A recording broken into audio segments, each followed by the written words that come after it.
एक तो कोई भी भूखा आपके द्वार पर आ जाता है, उसको भोजन अवश्य कराइए, जैसा आपके घर पर उपलब्ध है अवश्य कराइए। और फिर उससे भी लाभ होता है।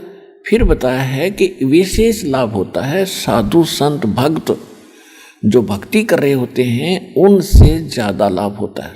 किस प्रकार कि जैसे एक तो गाय है दूध नहीं देती और एक गाय दूध वाली है, तो दूध वाली को यदि हम वो बिनौले डालेंगे, दाना डालेंगे, यानी अलग से खुराक होती है, आहार होता है दूध वाली भैंस और गाय का, और एक बगैर दूध वाली होती है, तो उसको वो आहार नहीं दिया जाता जो दूध वाली को दिया जाता है। ये आप समझते हो अच्छी तरह। तो कहने का भाव ये है कि उसका जो आहार है वो भी देना है, क्योंकि वो भी आपकी आवश्यकता है जो दूध नहीं देती। लेकिन जो उसको आहार डालोगे, बिनौले डालोगे या कोई और खल डालोगे दूध वाली को, उससे लाभ ज़्यादा होगा, वो लाभ नहीं देगी, वो आपका आने वाले समय में फलेगी। तो इस प्रकार एक आम जनसाधारण को भोजन कराने का, जैसे पहले क्या करते थे कि भी किसी का लड़का हो गया, लड़का होने की खुशी मनाई, 10 गाँव को इकट्ठा कर लिया, एक एक घर से एक एक व्यक्ति बुलाया करते थे। उसने कहा करते भाई 12 गांवों की यज्ञ कर दी जग। तो वो कोई जग नहीं थी, वो कोई यज्ञ नहीं थी, वो तो अपन रोटी सभी खा रहे हैं, स्पेशल बुलाए गए, उनसे कुछ नहीं होता। तो साधु संत भगत को आहार कराया जाता है, वो कई गुना फलता है।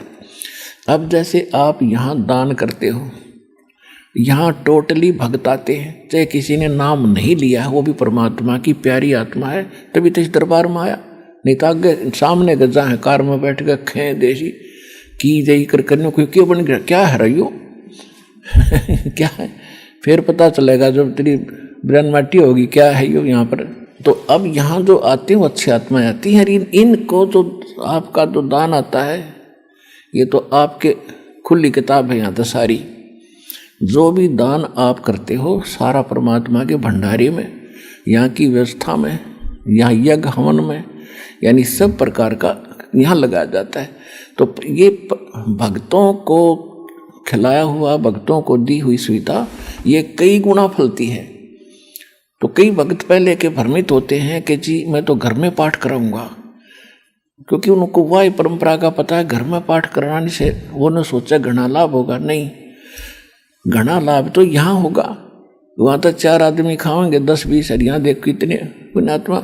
और फिर पाप आप कहीं कर दियो, चाहे जंगल में छुप के कराइयो, पाप आपके मस्तक में लिखा जाएगा, और धर्म ने कितना कर लो आपके मस्तिष्क में लिखा जाएगा, उसका फल मिलेगा।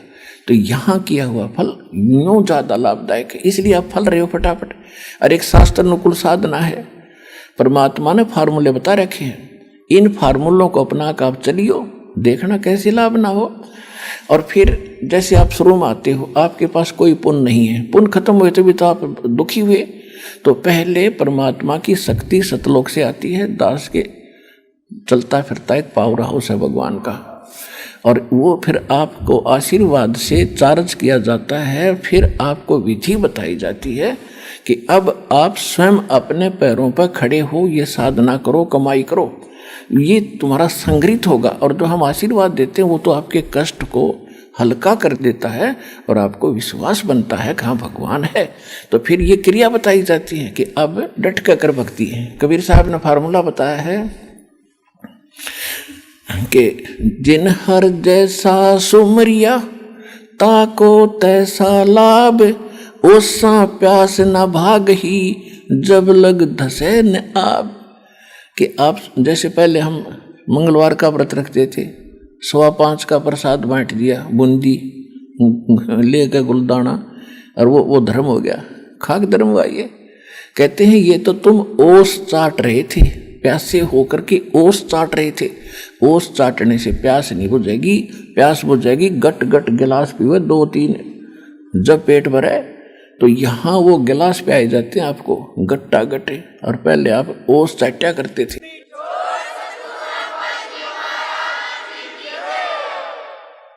गुरु बिन माला फेरते, गुरु बिन देते दान, गुरु बिन दोनों निष्फल हैं, जय पूछो वेद पुराण। इस पृथ्वी पर कोई गुरु नहीं, इस सतलोकाश्रम बरवाला के अतिरिक्त कोई सत्साधना नहीं। तो जहां भी कोई साधना कर रहा है बोला भक्त, वो अपना जीवन नाश कर रहा है। गीता में लिखा कि कुपात्र को दिया हुआ दान कभी नहीं फलता, सुपात्र को दिया हुआ दान तुरंत लाभ देना शुरू कर देता है। तो ये स्थान है, ये दास है वो सुपात्र, और डट कर दान करो और फिर देखना।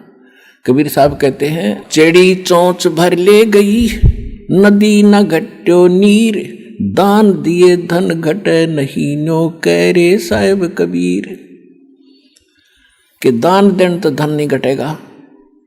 कहते मोक्ष चाहिए तो नाम जप, और धन चाहे कर दान, तो दोनों ही चाहिए अपन। तो इसलिए हमने यहाँ सारे ही कर्म करने पड़ेंगे।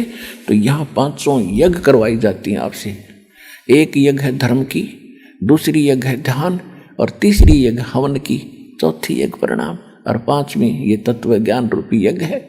तो ये 500 यज्ञ सतलोक आश्रम बरवाला, जिला हिसार हरियाणा के अतिरिक्त इस पृथ्वी पर नहीं है, 21 ब्रह्मांड में नहीं है। आज मान लियो, चाहे 10 साल पाछे मान लियो, या माननी पड़ेगी आप। और जितना जल्दी मानोगे उतनी आपकी किस्मत जल्दी खुल जाएगी।